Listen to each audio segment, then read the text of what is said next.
Hello guys, તો finally અહીંથી પોટલું બાંધી યાદોનું પોટલું બાંધીને નીકળવાનો ટાઈમ આવી ગયો છે. અને આ છે અમારો રૂમ, જે અમે 10 વર્ષ સ્પેન્ડ કર્યા. અહીં જ અમારા 2 બાળકો મોટા થયા. અને ફાઇનલી આ રૂમને ગુડ બાય કહેવાનો ટાઈમ આવી ગયો છે, કારણ કે અમે કરી છે શિફ્ટિંગ. તો ફાઇનલી અમારો બધો સામાન અહીંયા પેક થઈ ગયો છે. બધું નીચે બી ઉતારી દીધું છે. આ ઘર અમારું જ છે, પણ અમે અહીંયાથી બીજા શિફ્ટ થઈ ગયા છીએ.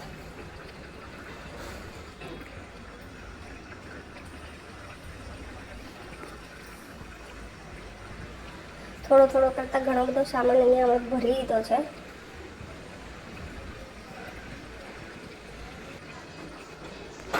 અને હવે ટ્રકમાં સામાન અમારો લોડિંગ થાય છે.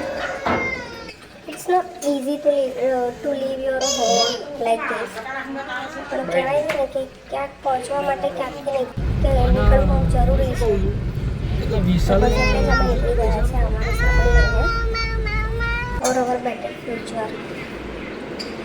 અને આ છે અમારું રેન્ટેડ હોમ, કારણ કે અમારું જે ઘર લીધું છે હજુ બની રહ્યું છે, તો ત્યાં શિફ્ટિંગ કરતાં વાર લાગશે. એટલે ત્યાં સુધી અમે અહીંયા રેન્ટના ઘરમાં શિફ્ટ થયા છે.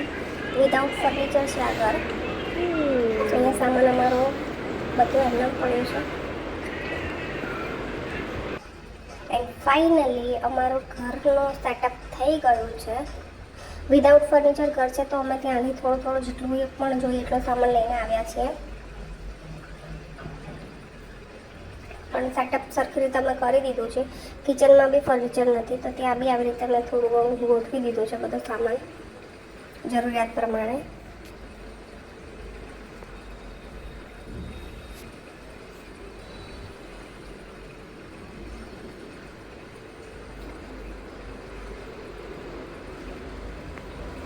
પાછા અમારે એક બેડરૂમ પણ અમે એને આવી રીતે વોર્ડરોબને કપડાં માટે યુઝ કરી લીધું છે. અને અમારો માસ્ટર બેડરૂમ, જે બેડ છે, હજુ એક રૂમ છે, પણ ત્યાં આગળ બધો વધારાનો સામાન અમે મૂક્યો છે. Good bye.